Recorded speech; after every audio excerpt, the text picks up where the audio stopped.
Well, welcome into another edition of Double Coverage. I'm Michael Emami. And I'm Asia Cymone Smith. And we got plenty to talk about today, Asia, with college hoops really starting to heat things up. The Shockers have been doing incredible through their first two games, and we're so excited to see this team back in action. I mean, coming off a win over Prairie View A&M, posted over 100 points in that game. And I mean, even though it wasn't perfect, it just shows you how dominant these players are. You can just see a new energy and new passion surrounding this team. I think it's cool because it is the first year Coach Mills has really had the opportunity to build his roster from the ground up with only not even 1% of his shooting from a year ago back on this team. But these players mesh together so well. I mean, look at Wilberg. Gotta love it. He was a leading scorer over the weekend. We're obviously very impressed with his performance. But TJ Williams, I know we talked about him last week as well, just being the hometown kid, putting up, I think, 14 points he had in that game, too. That was a huge breakout performance for him. He's really been off to a great start this year. Absolutely. Posting his first career double-double in their last game. And Coach Mills was even talking about just the testament to his patience because it's been so long since he played taking the court back at Wichita Heights, and then to miss out on his freshman year at Wichita State, that's a lot of time. I mean, battling injury and just recovering. And so for him to have waited for his turn and his time to play, I mean, it's clearly paying off. And even though his spot in the starting lineup isn't always certain because he really is there while Jarrett Valencia is kind of day-to-day as of right now, I hope he stays there because everybody loves him and he deserves that spot. Yeah, very special appearance, no question, for Paul Mills over the weekend, being off to an undefeated start so far. Great, a lot of positivity around Charles Koch Arena. So just kind of take me through the overall vibes. You've been to every game so far this year. Take me through what the lineup looks like right now and kind of how everybody's feeling with this kind of a fast-paced start. I'd say the lineup looks really great. Yeah. It is a fast-paced start, and everybody's getting a chance to score. You know, I feel like at this point in the season, Mills is still trying to figure out that lineup, who he wants to start. But, I mean, even the bench, whoever's put in, they're able to contribute and make an impact. And you can feel just a new revived energy. Yeah. I like to talk about Coach Mills because he's a very serious guy. Yeah. And he's always on the sideline. Even if they're up by 30 points, he always looks stressed. Like, I don't know what he's thinking. I don't want to assume. But he's just very serious, and maybe he's hard on the players, or I don't know. But he looked actually kind of peaceful last week against Prairie View A&M when they put up over 100. So that was very surprising, and that by itself kind of speaks for how this team has been looking. He's got a funny side to him, though, which I think is kind of interesting because you never quite expect it. He's very locked in. He's very ready to go. He kind of takes his time between sentences when he's breaking things down because he wants to get into the nitty-gritty of things. But he's got a really hilarious, funny side that no one expects. We were at the press conference earlier this week on Monday. He cracked a joke. Oh, no. He was comparing sizes of players, and he was talking about bigs, and I was just cracking up because I was like, the way he gets very animated when you least expect it. And his facial expressions, I mean, I got to spend an entire day with him just through practice, through a game, just to see how he reacts to certain stimuli or certain things.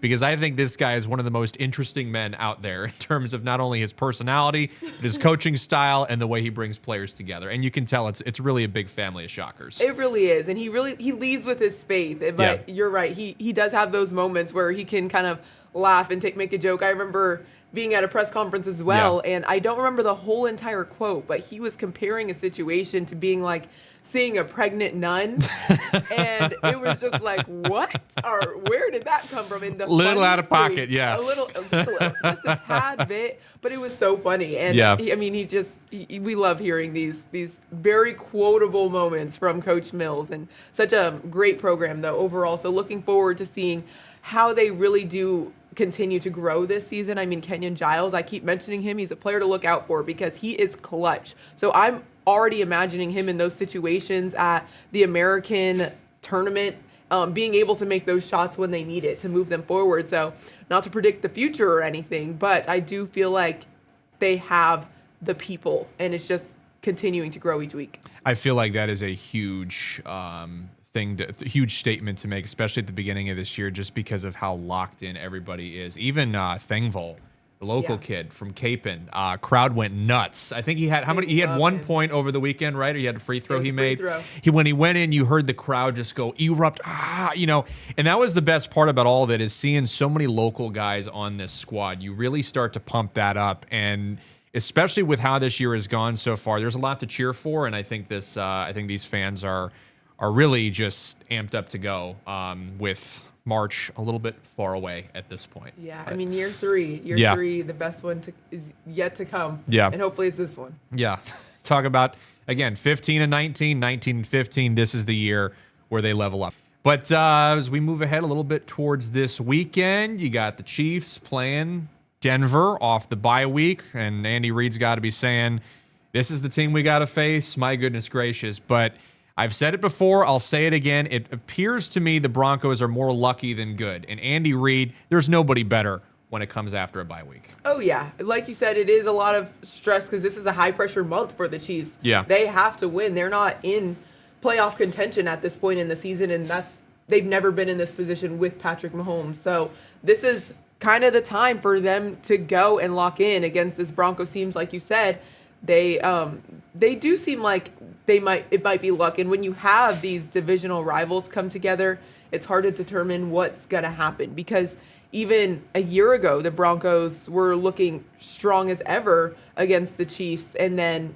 things happened last minute. Yeah. And all of a sudden, a blocked field goal keeps the Chiefs undefeated. So, I mean, I'm sure that's probably fueling the Broncos as well, thinking back on that pass. But for them to be the AFC West leaders right now and be on their home field, they definitely have the upper hand over KC. But I really hope to see Mahomes knows that there's going to be a lot of pressure. Yeah. And I'm hoping to see who they start on the O-line to kind of protect him, especially with Josh Simmons kind of being uncertain whether or not he's going to start after being gone for the last few weeks with that personal matter. Yeah, Andy Reid was kind of cryptic when he spoke to the media on Monday about how that thing was going to go. And I know right now he's feeling pretty good, especially when you look at injuries, you look at everything else. This is not the record that they want to have right now, just one above 500. But I do think at this point in time, they are looking to prove a lot of doubters wrong. And we'll get into high school coverage a little bit later, but this phrase is used for Derby, and this phrase is used for the Chiefs. It's always more dangerous when they are the hunted, or when they are doing the hunting, as opposed to being the hunted. Oh, yeah.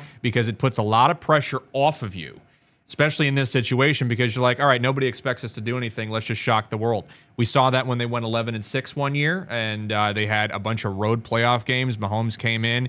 He played against the Buffalo Bills. Everybody had him out, down for the count in that game. They end up coming back and winning the Super Bowl that year. So, the Chiefs, I think, kind of like being in this weird position because it sort of allows them to have the pressure a little bit off their backs, and they can kind of just focus on them and leveling it up. We talked about distractions, too.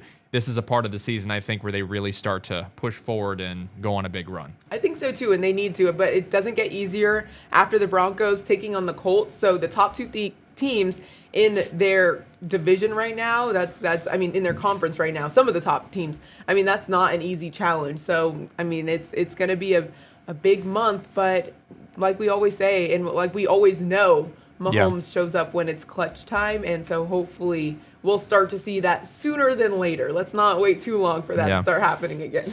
Big Patrick, right? Exactly. Big P. We got to love him. Yes, Big P. Yeah. So you look at this situation right now for them, I think that they are they're certainly in a good spot. Not quite the spot I think that they would hope to be, but right now with kind of their schedule and looking ahead, I think they have the opportunity to move forward. They picked up 3 in a row. A lot of people were expecting Detroit to come in there and win like they did a couple years ago, the season opener, Lions-Chiefs with Jared Goff. Detroit actually won that game in week 1, and so people were saying, okay, is this going to be a repeat? And then Kansas City just took it to them in that game, and we obviously remember the fight at the end. That was the start of a 3-game win streak. They dropped their most recent, but I think right now if I'm a Chiefs fan, I'm not nervous at all. Literally not nervous at all. Playoff chances are still up around 67%, so it's not it's too soon to count them out now. They're definitely in contention still. It's just going to be an uphill battle. Yeah, I think it's always an uphill battle in the NFL. So many good teams this year across the AFC West, the AFC South. But the Chiefs, again, in prime position to make a move. And looking at the college level as well, when we talk about football, Season winding down a little bit for both KU and KSU. I mean, it's getting kind of sad. Even more sad now knowing that we're right on the cusp of December where it's bowl season, and that means that it's over with. But still a chance right now for KSU to sort of eke their way into a bowl game. They got to pick up a couple more wins. And this week would be a great chance to do that against a team like Oklahoma State, who right now is 1-8 after firing their head coach at the beginning of the year. Yeah, I mean, we kind of are expecting to see K-State get a win, an easy win this week, and to move forward into November, at least riding that positive note, because like the season is rounding down, and we want to see them get in a bowl game, but it's getting scary because we want that holiday football. Yeah. But this is going to be a tough time for them. So thankfully, they do have this game to kind of recoup and get back to where they are used to being. Avery Johnson still playing incredible. They have the receivers. No more Dylan Edward, though. Yeah. He did miss most of the season already, though, but now officially left the program and expected to be transferring. So the Derby native gone, but they have the rest of their talent, Jace Brown still, and some other strong dynamic running backs as well in that on the field. So I hope to see the confidence kind of continue to grow, because I think that's what it is that they're lacking. Yeah. Confidence is a huge thing. And looking at the schedule right now, you've got Utah, which is ranked number 13. That's going to be a really tough game.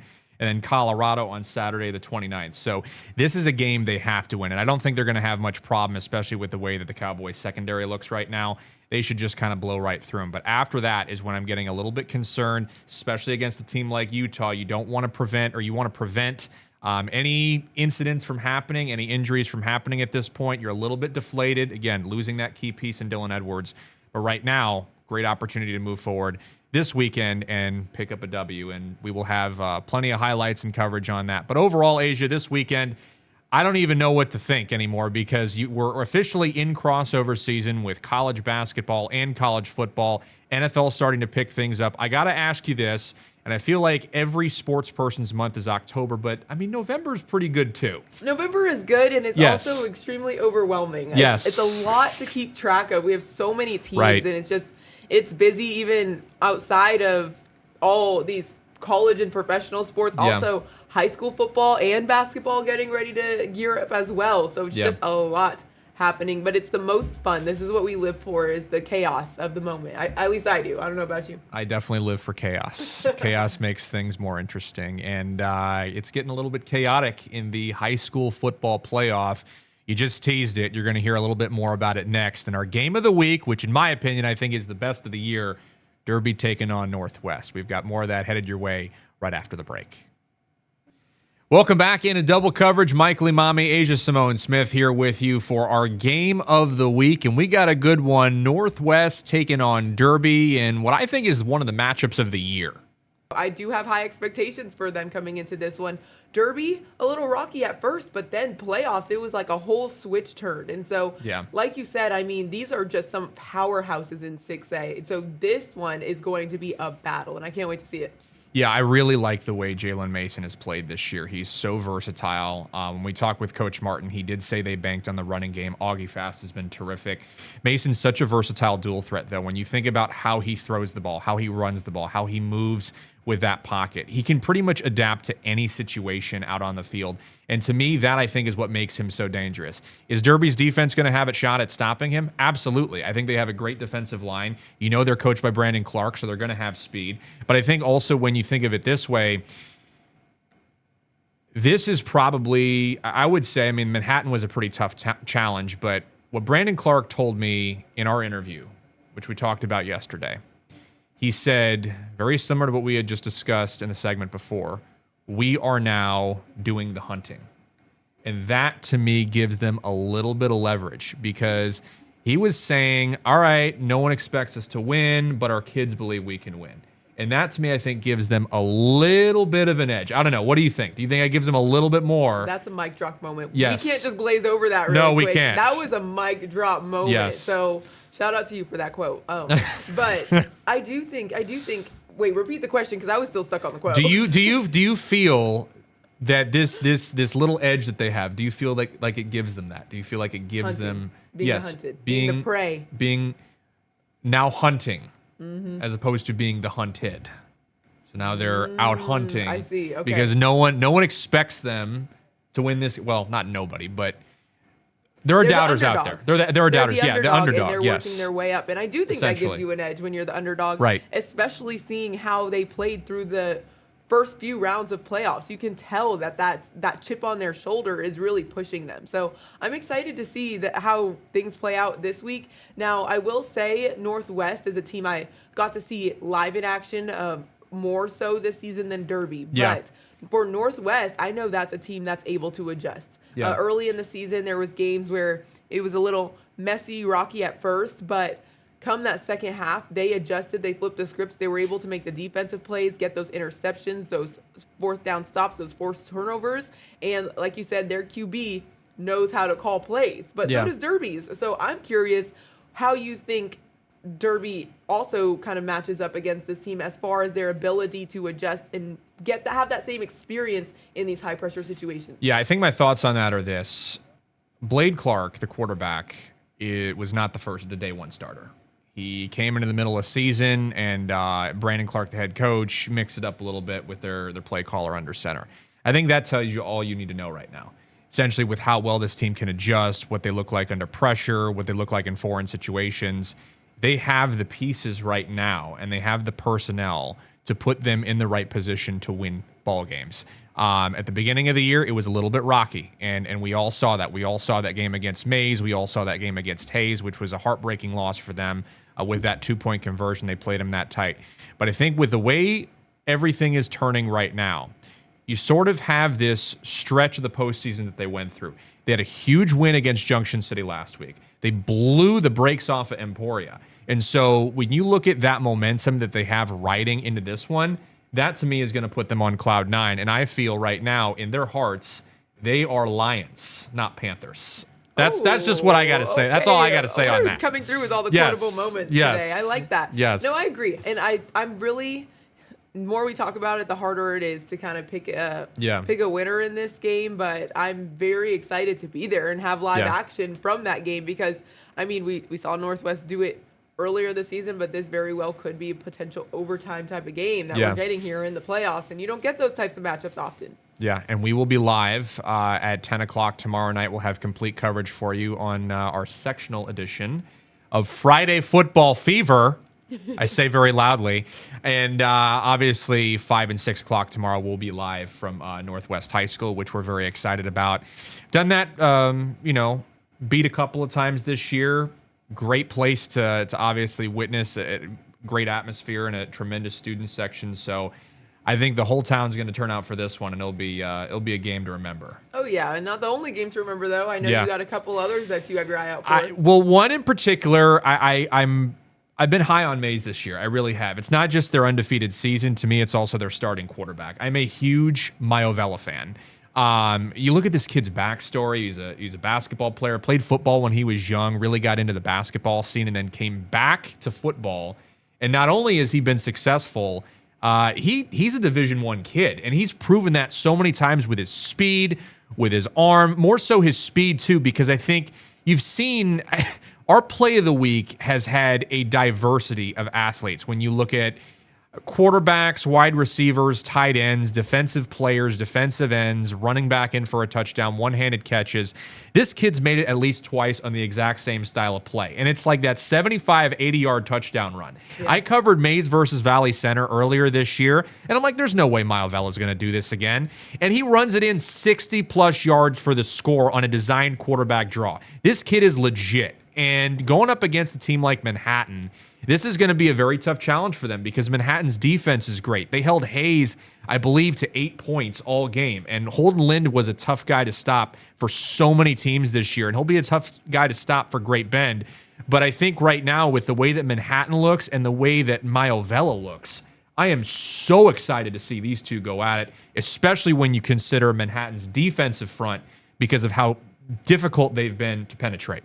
I think it is going to be a difficult challenge for them as taking on a team like Manhattan. I mean, just that name is well known in their class. And so I know that this team is used to being in this position, used to being in these pressure situations. And so that's going to be a challenge for sure. And I'm looking forward to seeing Maivela go against a team like this. It's going to be a true test to his ability to adjust and to make plays and to perform under this pressure. But I really do think that they are absolutely set for this type of challenge. They've had a great season as well. And so this is just the moment that you really have to use that preparation and put it into action. And yeah, it shocked the town too. I mean, many did not expect Mays to be undefeated at this point of the season, yet here they are, chance to go on a huge run potentially for state. We obviously know how successful head coach Gary Guzman's been through the course of his career, coached the Avery Johnson. And Caleb Grill at the time, who was a great football player turned basketball player. So you just see his wealth of experience and with how he's dialed up this offense this season. It's been a tremendous year for the Eagles. So we're very excited for that matchup. I'll be there Friday night, bring you those highlights at 10 o'clock, as well as Great Bend and Hayes is another one, a rematch from a couple weeks ago. Man. Great Bend, I'll tell you what, you look at the score on Max Preps or wherever, and people get a little bit confused. It's like, oh, this was a blowout. It was not a blowout. It was a blowout in the fourth quarter with the last 3 minutes to go because Ian Premer just took the game over. But you look at how close Hayes played Great Bend. I'm fascinated if they're going to get him back again this time because I think, Tony Crow is so good at adjustments, and he looked at that film and he said, you know what, I'm going to get these guys this week. And that's an absolute advantage to have that experience of playing them and losing to them because they might not know how you're going to come the second time around. Yeah. They're not expecting it. They're thinking, we were able to overcome once. We already know what we're expecting, but you could switch up your scheme, like you said. Coach Crow does a great job at that. And, I mean, even talking to them after their win last week, they were saying we are ready to go all the way to that state championship. They made it there a year ago, and they're hungry. And, I mean, that Hayes team, my goodness. Yeah. But Great Bend, too, this is too much. I'm getting overwhelmed because this is too much to see these two against each other. Great Bend, great receiver core, great quarterback as well. And it's just, who's it going to be? Because Hayes can run and they can throw the ball as far as their offensive play. So I think it's going to be interesting to see how this works out defensively because it's going to come down to how those defenses on each team are able to play and adjust. And also, I think jumping out to an early lead is going to be important for them as well because that'll set the tone going forward. Yeah, I think that, especially momentum in all of this, it matters so much. But yeah, Hayes got the chip on their shoulder after that loss, can come right back out and has a clear path to victory. But Great Bend, as I said, very tough team to top. Obviously, a lot of experience with state. They have the athletes, they have the personnel to really make that push. So that's one I got on my radar. I will say one more thing as well. Southeast of Saline, a lot of these smaller schools, Hutch Central Christian, when you look at 8-man, these schools right now getting into the chance to get to that sub-state. And then right after that, state. So we are on the cusp of our state coverage. Friday and Saturday, the 28th and 29th of November, is coming right up. And this is where you start to see, when they get into do or die mode, some of these coaching decisions. I mean, you look at the play calling up close for some of these coaches, and you just see the immense amount of pressure that they're under, the coordinators, the staff, the players. This is where I think the best moments take place in these games. I'm ready for it. And I'm also very excited to see what the weather is going to be looking at state. It's going to be cold. Because I have not had the best luck or experiences through the last two state football championships. But how it's looking right now is great. So if we can just hold on for 2 more weeks through that championship, I don't know. Maybe the guys like playing in those freezing temperatures. But personally, I don't like standing in them along with them. But and that makes a big difference in how the championship plays out. So we'll see. We'll see how that goes. Real quick hitter on this. I was in Joplin at the time. I was sports director over there, but we had a team named St. Mary's Colgan. They lost to Jefferson County North. That game would have been, if Colgan had won, they would have played in the state championship, I believe 1A at the time, in Hayes, which I did see you were at in the snow. Yeah, very much in the snow. Covering that. What was that experience like for you? That was last year, right? Or no, it was. I think it was 2 years ago. I want to say because this year it's at Emporia State in Hutchinson, which is a little strange because usually they have a game far out west. And it was in Salina. Yeah, it might have been. Yeah.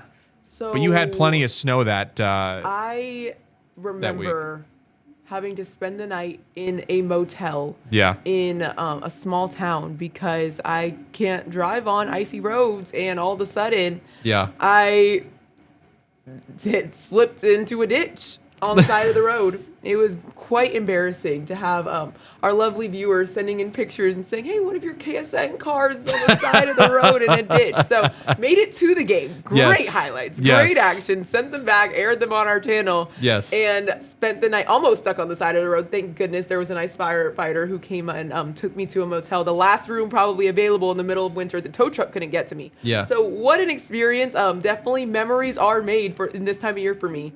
In winter, being originally from California. So, I that's 2 years ago, though. It's in the past. I'm in a better place now. And whatever the weather is, I'm going to be ready for it this time around. That just goes to show you her work ethic right there. Through anything, she will get your game. She will get your game. Exactly. That's why just we're know here that. for you. Yes, we're here for you. That's not a lie. Yes. That's a lifestyle. Absolutely. I like that. I like that.